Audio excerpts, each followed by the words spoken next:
All right, let's get ready to shake, rattle, and hum. Y'all ready? Cups up, toast and morning word crowd. Thank y'all for joining us this morning. And those who will join us later by watching it recorded, we thank you for just being a part of what we're doing here. Our goal is not just to receive it, but to receive it and to send it out. So please share with as many people as you can. And we thank you for doing that. Shout out to all of our school teachers, first responders, military personnel. God bless you and thank you for what you're doing.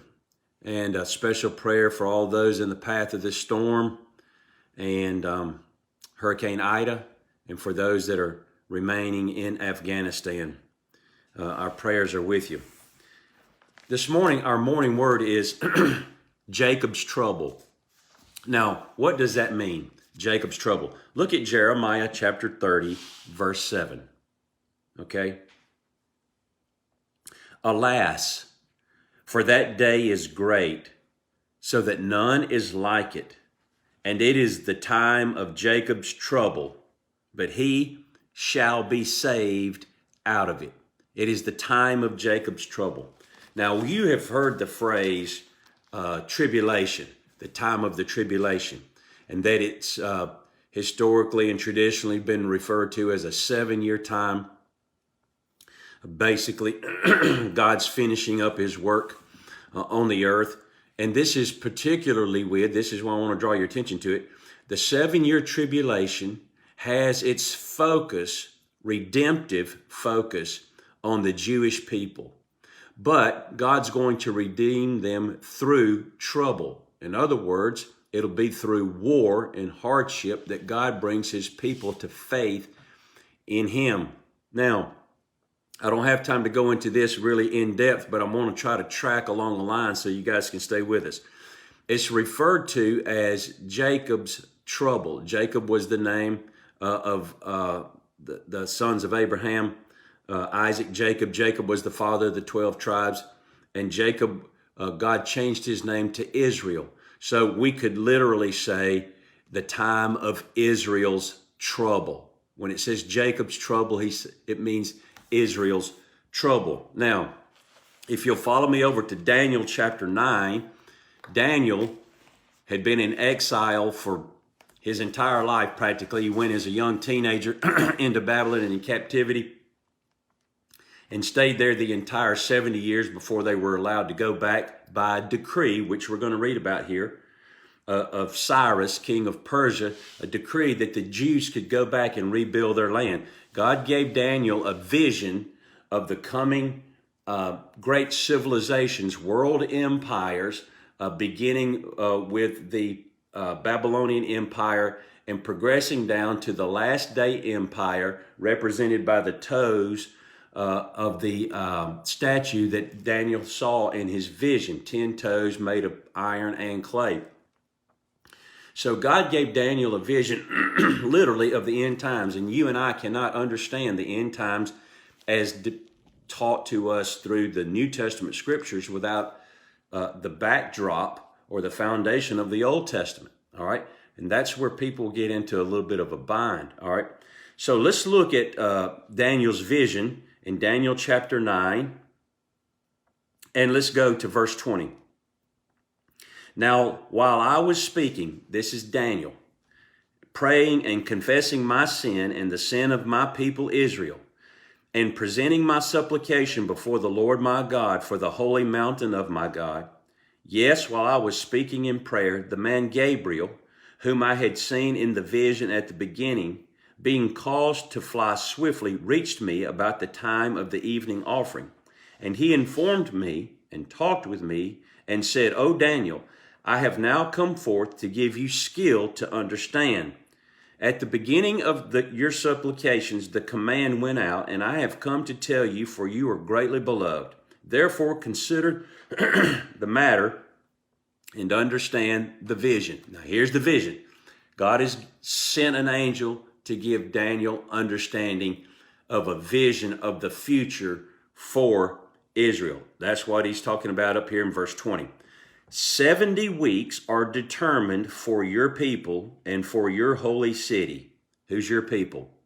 Israel. Holy city, Jerusalem. Let's start again. 70 weeks are determined for your people and for your holy city to finish the transgression, to make an end of sins, to make reconciliation for iniquity, to bring in everlasting righteousness, to seal up vision and prophecy, and to anoint the most holy. In other words, 70 weeks, the word term there, weeks, means 7 years. So literally it's 70 sevens for a total of 490. So he says, I have a 490-year plan for Israel. And that plan is from when a decree goes forth, we'll read that in a minute, to make an end of sin, to bring in everlasting righteousness, to seal up vision and prophecy, meaning to seal it up, to put an end to it, that it'll all be fulfilled, and to anoint the most holy, Jesus Christ, King of kings and Lord of lords. So verse 24 tells you that God has revealed to Daniel a 490-year plan. Now let's go down verse 25. Know therefore and understand. This is when the time starts on the 490 years. Know therefore and understand that from the going forth of the command to restore and build Jerusalem, and Cyrus did that, until Messiah the Prince, that's Jesus, there shall be 7 weeks and 62 weeks. Now it's broken up. We're not going to go into all that, but here's what you need to know. 69 of the 70 weeks will take place all the way up until Jesus comes. All right? So 69 weeks of the 70 weeks are gone. All right? So if each week is 7 years, we have 483 years of the 490 years already behind us. All right? But it stopped. Why did it stop? Let's read. Let's go back to verse 25. Know therefore and understand that from the going forth of the command to restore and rebuild Jerusalem until Messiah the Prince, there shall be 7 weeks and 62 weeks. 7 and 62 is 69. The street shall be built again. He's talking about Jerusalem, and the wall, even in troublesome times. After 62 weeks, Messiah will be cut off, but not for himself. In other words, there will be a crucifixion. And it was. All right. And that, watch this now, and the people of the prince who is to come. Oh, now there's a coming prince. Who is that? Well, the New Testament tells us it's the Antichrist, capital A. And the people of the prince who is to come shall destroy the city and the sanctuary. That happened in AD 70. And who did that? Rome, under General Titus. The end of it shall be with a flood. And so there's a coming, all right, so there's the historical destruction of Jerusalem, but there's a coming destruction of Jerusalem in the future. All right, this is a dual prophecy. All right, he shall destroy the people of the prince who is to come, the Antichrist, shall destroy the city and the sanctuary, which historically happened in 70 AD and will futuristically happen again.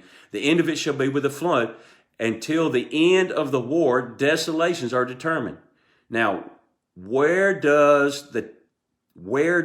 so at the end, at the crucifixion of Jesus, the time on the 490 years stopped. Boom. After having expended 483 years. So we have 7 years left. Okay, well, you say, Pastor Randy, we got a coming prince, that's the Antichrist. We got another war that's going to happen in Jerusalem. All right, but when does that start? Well, when does that happen? It happens inside the last 7 years, okay? So when do the last 7 years start? The next verse tells us. Then he, that is the prince who is to come in verse 26, then he shall confirm a covenant with many for 1 week. There's your last 7 years. But in the middle of the week, what's half of 7? That's right, 3.5. It is county high anyway.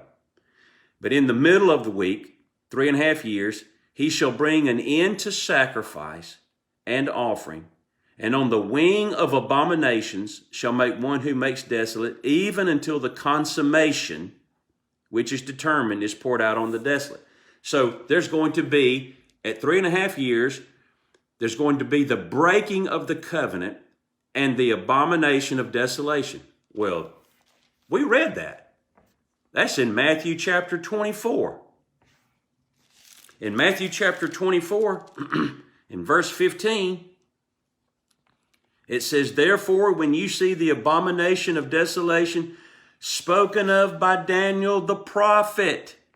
In other words, yes, there was a historical ransacking of Jerusalem. There was a historical abomination of desolation by Antiochus IV Epiphanes, right after the Alexander the Great conquered Palestine and the Middle East and all of Europe. That was a historical event, but it's coming again. Here's Jesus talking about it. All right, remember now, when Jesus goes to the cross, the time on the 490 years ends. 483 of those years will have been expended. There's going to be another 7-year span of time, the last 7-year span of time. It's going to be referred to, or it was referred to in the Old Testament by Jeremiah as the time of Jacob's trouble, meaning that it is going to have its focus and redemptive purpose with the Jewish people. So he tells us, therefore, when you see the abomination of desolation spoken of by Daniel the prophet standing in the holy place. Well, here's something that you need to know. There is no holy place right now in Jerusalem. There is no temple. So all of that's going to resume. Whether it starts today, tomorrow, next week, next year, we don't know, okay? But there's going to be a new temple, and they're going to be making sacrifices in it. And that may be part of the brokering of the covenant. This Antichrist may come in and say, listen, man, you guys can build the temple. I'm going to broker a peace deal, which tells you that the Antichrist is going to ascend to prominence and make the covenant in the midst of political and turmoil and war in Jerusalem. So never take your eyes off the Middle East. All right? Never take your eyes off the Middle East. What's going on in Afghanistan plays a part in this. So there's going to be a war. There's going to be a peace treaty of some sort. And there's going to be the rebuilding of the temple. And that's where this abomination of the desolation takes place. And he tells them, let them that's on the housetop, when you see that, flee. Pray that your flight may not be in winter. For then, verse 21 of Matthew 24. Verse 21 says, for then, after the abomination of desolation, there will be great tribulation, such as not been since the beginning of the world until this time, no, nor ever shall be. Well, that tells you right off the bat that this has never occurred yet. This has never occurred yet. That this is still in the future, because Jesus is telling us that what's going to happen when this happens will be the most traumatic, chaotic, upside down, in your face, unleashed hell on earth that has ever occurred in the history of humanity. So we know, we just know automatically that has not occurred yet. He tells us in verse 22 how bad it'll be of Matthew 24. Unless those days were shortened, no flesh would be saved. In other words, nobody would live through it if God didn't put an end to it. God will put an end to it. But for the elect's sake, those days will be shortened. Well, who are the elect? Well, people say, you're talking about Christians, and certainly Christians are part of the elect. But do you know who else the elect are? The Jews. The Jews. The Jews. All right? And so, when you get down to chapter 24, and he's talking about the return of Christ, he says in verse 27, for as the lightning comes from the east and flashes to the west, so also will the coming of the Son of Man be. For wherever the carcass is, there the eagles will be gathered together, meaning that there's going to be dead bodies everywhere and vultures coming down on them. Immediately, verse 29, now you guys, you cannot miss this. Listen, immediately after the tribulation of those days, after the tribulation, when not very many people are left, God had to cut it short or everybody was going to die. After the tribulation of those days, the sun will be darkened and the moon will not give its light. The stars will fall from heaven and the powers of and the moon will not give its light. The stars will fall from heaven and the powers of the heavens will be shaken. Then the Son of Man will appear in heaven, that's Jesus, and all the tribes of the earth will mourn, and they will see the Son of Man coming on the clouds of heaven with power and great glory. And he will send his angels with a great sound of a trumpet, and they will gather together his elect from the four winds, from one end of heaven to the earth. Okay, you say, okay, there's a great tribulation. I'm tracking with you, Pastor Rain. Well, what did you say about the rapture? I mean, okay, we've gotten this down now. So where's the rapture part? Where's the part like we're out of here? All right. Look at verse 36. But of that day and hour no one knows, not even the angels of heaven, but my Father only. But as the days of Noah were, so also will the coming of the Son of Man be. Well, what were the days of Noah like? Well, outside of the fact that it was the most egregious, hellish, sinful time on the earth, he's going to tell us right here. This is the part that he wants us to focus on. But as the days of Noah were, so also will the coming of the Son of Man be. All right. For as in the days before the flood, there's a big important word right there. Before the flood. All right. So there's going to be a tribulation, Jacob's trouble, which is, so watch this now. Before the flood, they were eating and drinking, marrying and giving in marriage, and until, important word, the day that Noah entered the ark, and did not know until the flood came and took them all away. So also will the coming of the Son of Man be. Now, guys, listen. You cannot have life going on as normal. People just going to the park, going to the beach, down at Disney World, having weddings and all of that in the middle of what was just described to us as the tribulation. Okay?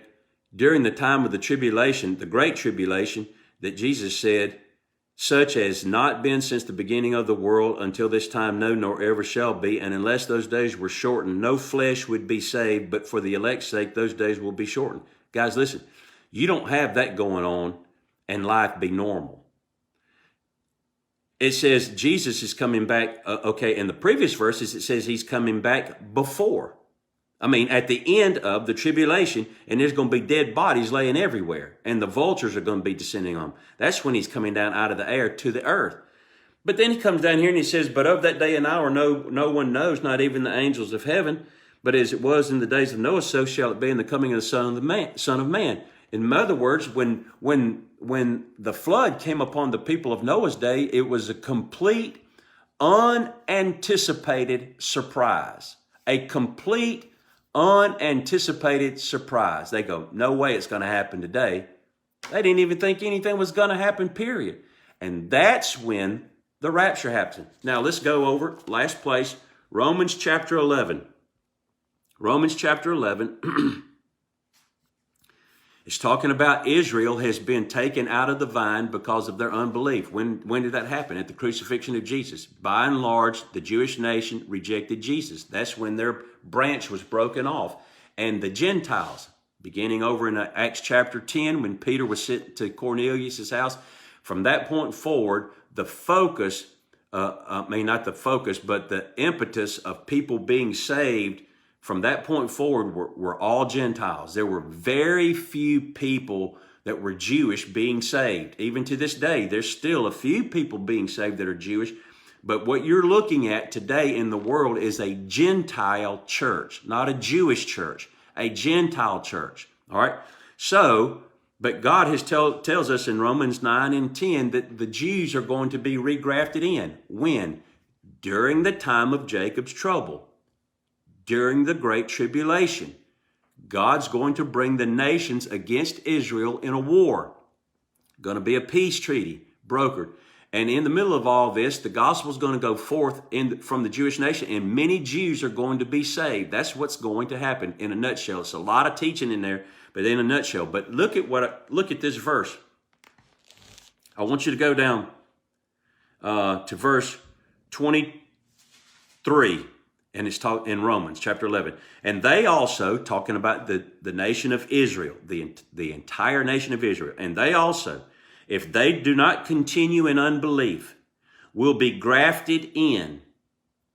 For God is able to graft them in again. For if you, he's talking about Gentiles now, for if you were cut out of the olive tree, which is wild by nature, and were grafted contrary to your nature, into a cultivated olive tree, how much more will these, talking about the Jewish people who are natural branches, be grafted into their own olive tree?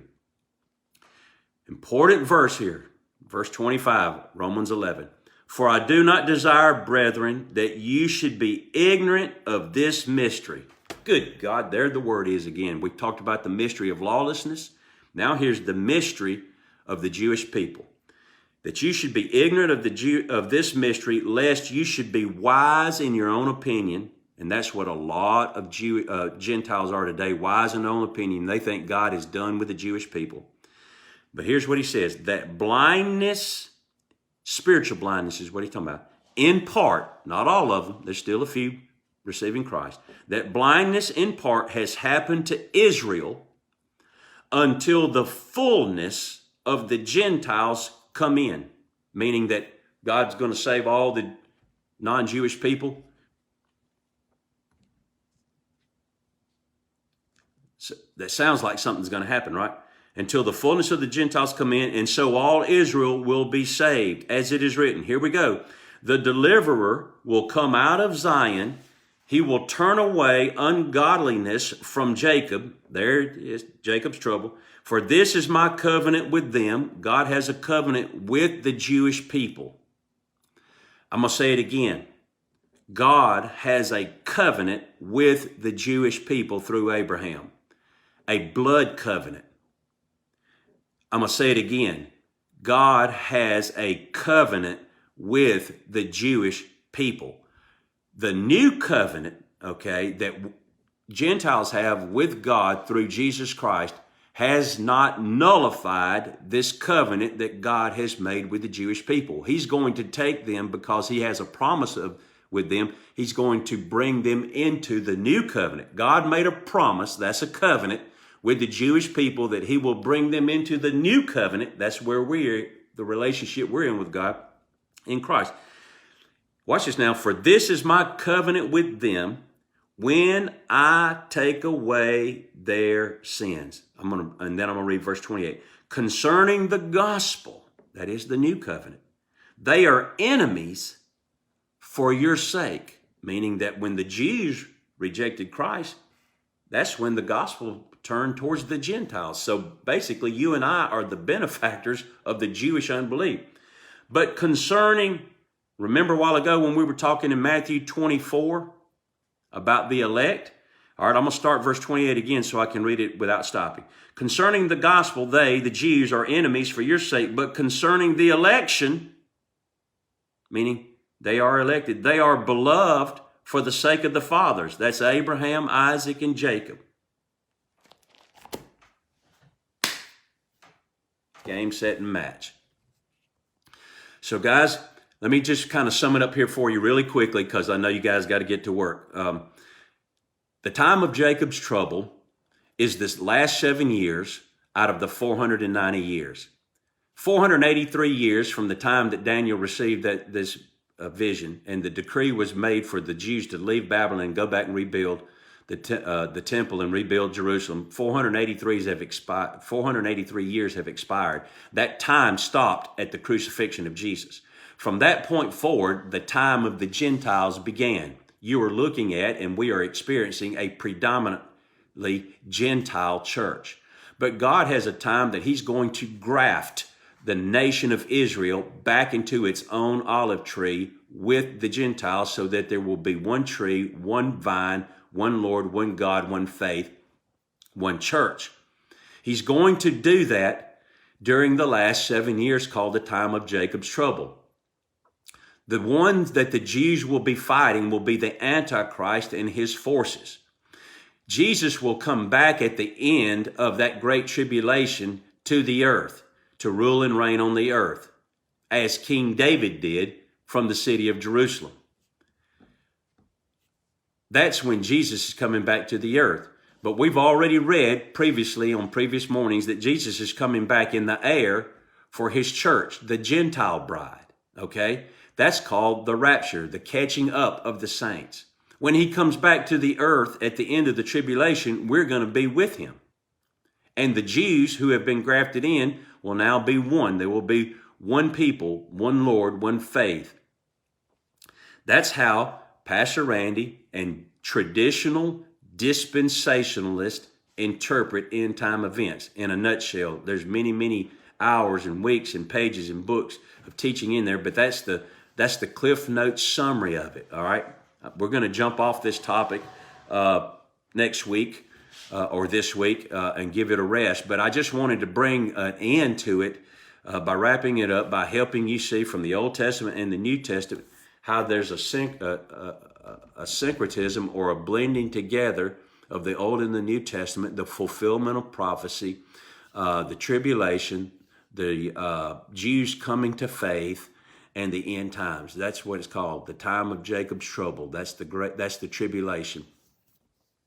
And according to Matthew, we're out of here before the covenant is signed. The 7 years begin. I didn't tell you this. The 7 years, the last 7 years begin. The time starts when the Antichrist signs a peace treaty with Israel. Keep your eyes and ears open. We'll see y'all later, tomorrow. Good Lord willing, and the saints don't rise. Peace out.